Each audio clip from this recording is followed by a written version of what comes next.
안녕하십니까. 반갑습니다. 순천리빙TV 율성소 조정수입니다. 연일 비가 와서 복숭아나무에 석회 보로덱을 못 치고 있다가 오늘이야 간신히 살포를 했습니다. 석회 보로덱은 구리를 주 성분으로 하는 친환경 약재인데요. 월동 병해충 방지약으로 사용이 됩니다. 살포하는 대상 유실수는 주로 복숭아와 자두, 사과, 포도나무가 되겠습니다.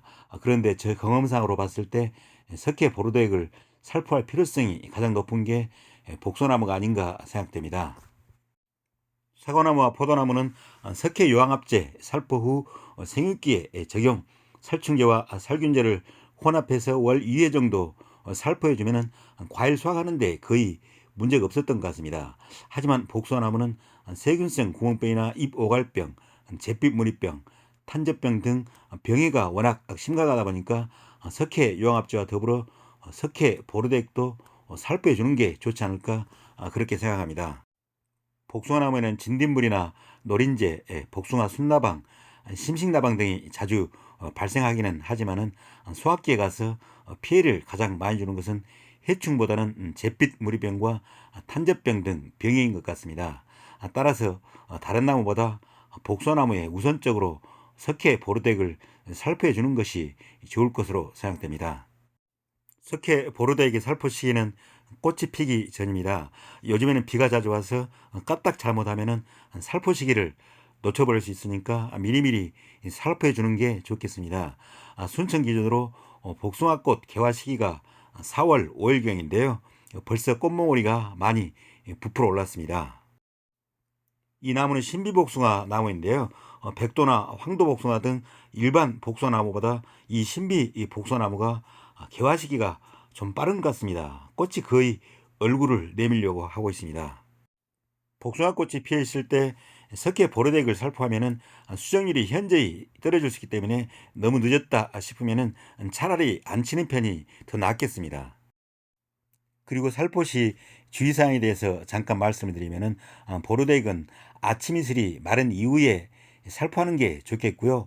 오후 3시 이전에 살포해 주는 게 좋습니다. 그리고 특히 주의할 점은 비가 오기 전 또는 비가 온 직후에 석회 보르덱을 살포하는 것은 아주 좋지 않기 때문에 피하는 게 좋습니다. 왜냐하면은 석회 보르덱은 생석회와 황산구리로 구성되어 있는데요.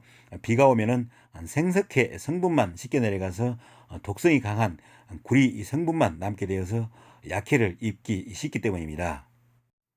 작년까지만 해도 석회 보로덱을 인터넷 쇼핑에서 찾아볼 수 없었는데요. 금년에는 다행히 세 가지 제품이 올라와 있습니다. CM150 보르도란 제품은 발화전에 살포하는 제품인데요.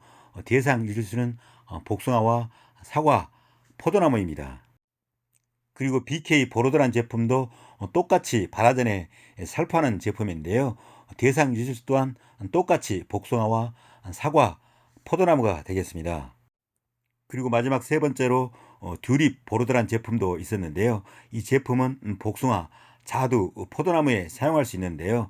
살포 시기가 특이하게도 개화 전이 아닌 낙화 10일 후부터였습니다. 다시 말씀을 드리면은 CM150 보르도와 BK 보르도는 발화전 살포를 하는 제품이고요. 듀립 보르도는 원칙적으로 개화 10일 후부터 살포를 합니다. 제품마다 사용법이 조금씩 차이가 나니까 살포 전에 제품 용기에 적혀 있는 사용법을 주의 깊게 살펴볼 필요가 있겠습니다. 일수 월동 병해충 방지약으로는 기계의제, 석회요항합제, 석회 보르덱 등 세 가지 약재가 있는데요. 이 세 가지 월동 병해충 약재를 살포하는 간격에 대해서 말씀을 드리겠습니다. 왜 제가 이 말씀을 드리냐면은 이 세 가지 약재는 모두 친환경 약재이긴 하지만은 독성이 강해서 단시간 내에 살포를 하면은 나무가 약해를 입기 쉽기 때문입니다. 월동 병해충 방지약을 살포하는 순서는 기계의제, 석회요항합제, 석회 보르덱 순서가 되겠는데요. 기계의제 살포 후 20일 정도 경과 후에 석회 유황합제를 살포하고요. 그리고 석회 유황합제 살포 후에 15일 내지 20일 정도 경과 후에 석회 보르덱을 살포해 주시면 되겠습니다. 그리고 기계의제와 석회 유황합제를 혼합해서 사용할 수 있는 제품을 사용하는 경우 20일에서 30일 정도 경과 후에 석회 보로덱을 살포해 주시면 되겠습니다. 제가 석회 보로덱의 현실적인 살포 필요성과 사용 방법에 대해서 초점을 맞추다 보니까 정작 석회 보로덱이 어떤 약재인지에 대해서는 별로 말씀드리지 않았는데요. 이에 대해서 중요한 사항만 간략히 말씀드리고 영상을 마무리하도록 하겠습니다. 석회 보로덱은 생석회와 황산구리를 주 성분으로 하는 친환경 약재입니다. 친환경 약재이긴 하지만 독성이 강하고 살균 효과 또한 강력합니다. 작용 원리는 구리 성분이 나무에 부착되어서 병균의 발화를 억제하고 미래의 병균 침입을 방지하는 예방 효과도 가지고 있습니다. 석회 보로덱은 앞에서 말씀드린 대로 강력한 살균 효과를 가지고 있는데요. 복숭아, 자두나무 등 핵과류에 대해서는 세균성 구문병과 잎오갈병, 탄저병, 잿빛 무리병 등의 효과가 있고요.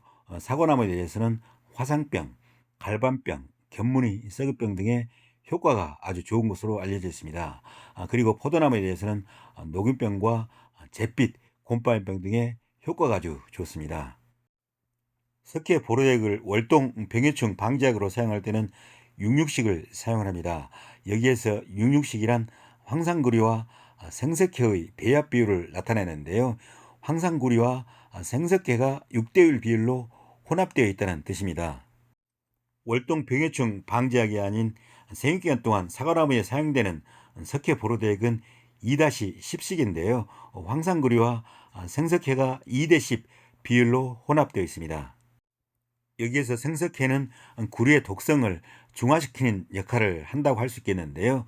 황산구리와 생석회의 비율이 2대10이라면 그만큼 독성이 약하다는 뜻으로 해석될 수 있겠습니다.